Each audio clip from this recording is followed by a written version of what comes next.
लेकर रहेंगे। नमस्कार, आप देख रहे हैं दिव्य हिमाचल टीवी और मैं हूं आपके साथ पल्लवी शर्मा। मैं आपके सामने हाजिर हूं हिमाचल आज का मुद्दा लेकर।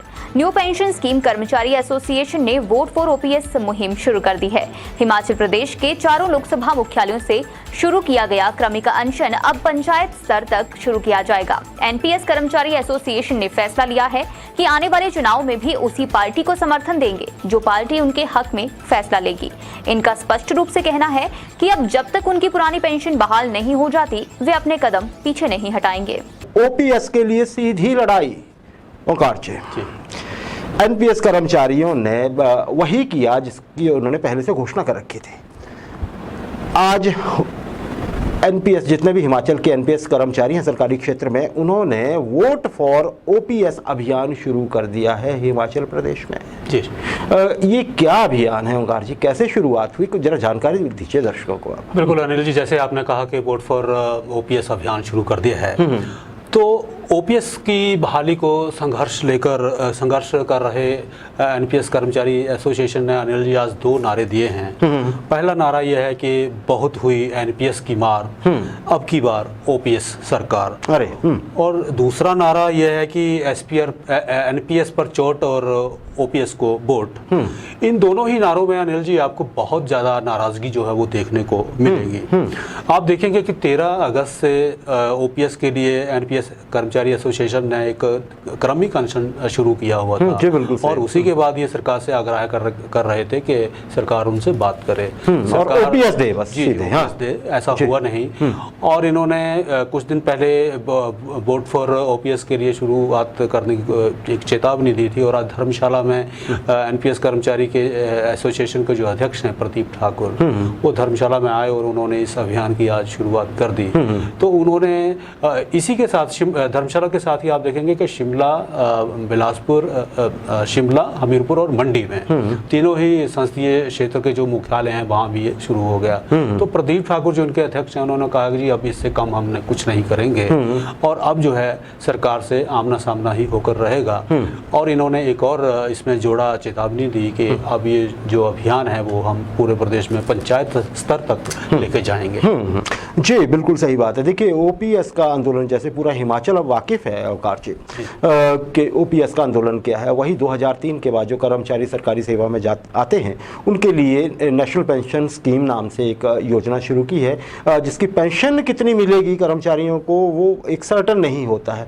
उस पर कर्मचारियों का आरोप ये है कि जी बाद में कुछ नहीं मिल रहा है, क्योंकि अब कर्मचारी वो रिटायर होने लगे हैं जो इस पेंशन स्कीम के तहत जो थे वो अपॉइंट हुए थे।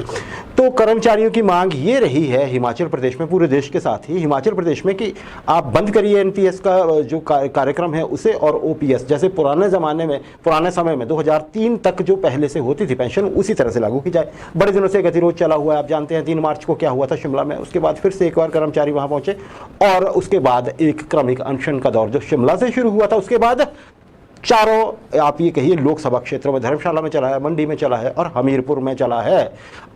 कर्मचारियों ने कहा था कि आज की डेट थी 15 सितंबर से पहले अगर हिमाचल सरकार उनकी मांग मान लेती है कि जी ठीक है एनपीएस बंद करके आप सबको हम दे रहे हैं सुविधा, ओपीएस की पुरानी पेंशन स्कीम दे रहे हैं, तो ठीक है, अदरवाइज हम ये आंदोलन शुरू करेंगे जो आज हो गया वोट फॉर एनपीएस। इसका मतलब ये है कि हिमाचल प्रदेश के ये कर्मचारी अब वहां वोट देंगे जहां से उनको ओल्ड पेंशन स्कीम मिलती नजर आएगी, या उनसे ये वादा किया जाएगा या नई स्कीम दे दी जाएगी। उनका कहना है कि अगर वर्तमान सरकार दे देती है तो वोट भाजपा के, अगर ये नहीं दे पाती है भाजपा तो फिर वो देखेंगे कि वोट किसे दे जो कि ओपीएस की बात कर पाए।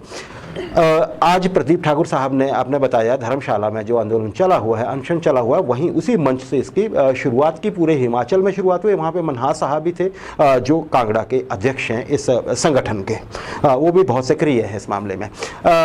ओंकार जी, इसमें जो मैं दर्शकों को बताऊं, आपने सारी जानकारी दे दी, बस मैं इतना ऐड ऑन करना चाहूँगा कि अब कर्मचारियों ने डिसाइड किया है, एक पोस्टर बनाया गया है जी।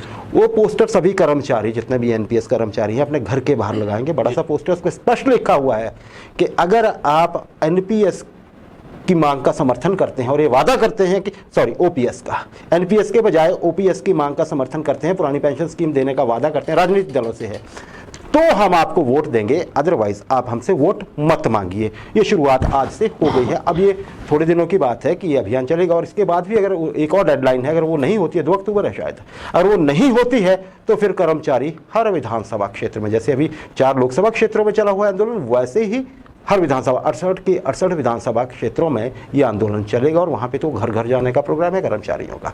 ओंकार जी, अब अगर देखें तो दबाव बहुत बढ़ा दिया है एनपीएस कर्मचारियों ने अपने आंदोलन को लेकर। किस तरफ बढ़ता देख रहे हैं आप इस स्थिति को? क्या सरकार इसमें कुछ कर पाएगी? जैसे कि सरकार ने पहले ये कहा है कि ये सब केंद्र के हाथ में है, या फिर अब ये जो आंदोलन बढ़ रहा है और चुनाव के दिन नज़दीक आ रहे हैं तो कहीं केंद्र का मन पिघलेगा और हिमाचल सरकार की बात मानकर और कर्मचारियों की बात मानकर ओपीएस की घोषणा हो भी सकती है किसी रूप में? क्या कहेंगे आप? बिल्कुल अनिल जी, केंद्र सरकार के पाले में है ये बात। इस बात को आज शिमला में बड़े जोर शोर से उठाया गया।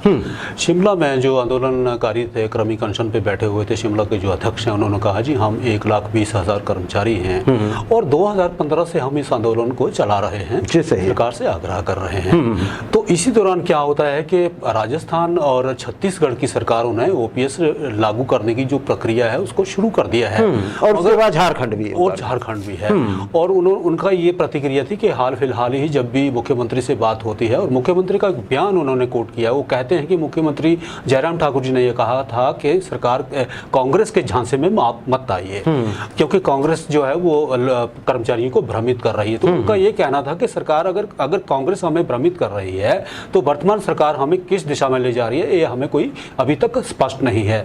जहां तक इस आंदोलन की जो आज शुरू हुआ है इसके दबाव की हम बात करें तो अनिल जी, आने वाले आप सभी को मालूम है कि आने वाला समय चुनाव का है और चुनाव में जाहिर तौर पे वही झुकाव होगा जहां उनको कुछ ना कुछ आश्वासन मिलेगा। तो मैं यही कहूँ जी, आश्वासन मिलेगा, पर बात वही है ओंकार जी, जैसे पीछे मुख्यमंत्री बोल चुके हैं कि हम बड़ी गंभीरता पूर्वक इसको सोच रहे हैं। एक मंत्री, वरिष्ठ मंत्री विक्रम ठाकुर साहब वो बोल चुके हैं कि दिल्ली में मुख्यमंत्री साहब ने ओपीएस पे गंभीर चर्चा की है केंद्र के साथ। तो ये लग रहा है कि ये भी हो सकता है कि कर्मचारियों के रुख को देखते हुए और 1.25 लाख से अधिक जो कर्मचारी हैं उनके परिवारों के वोट देखते हुए सरकार कोई पॉजिटिव डिसीजन ले इस मामले में, कोई ब्रेक थ्रू हो जाए। यही हमारी दुआ भी है क्योंकि यही सबके लिए बेहतर भी होगा, कम से कम कर्मचारियों के लिए तो बहुत बेहतर होगा ओंकार जी, हम ये ऐसा समझते हैं।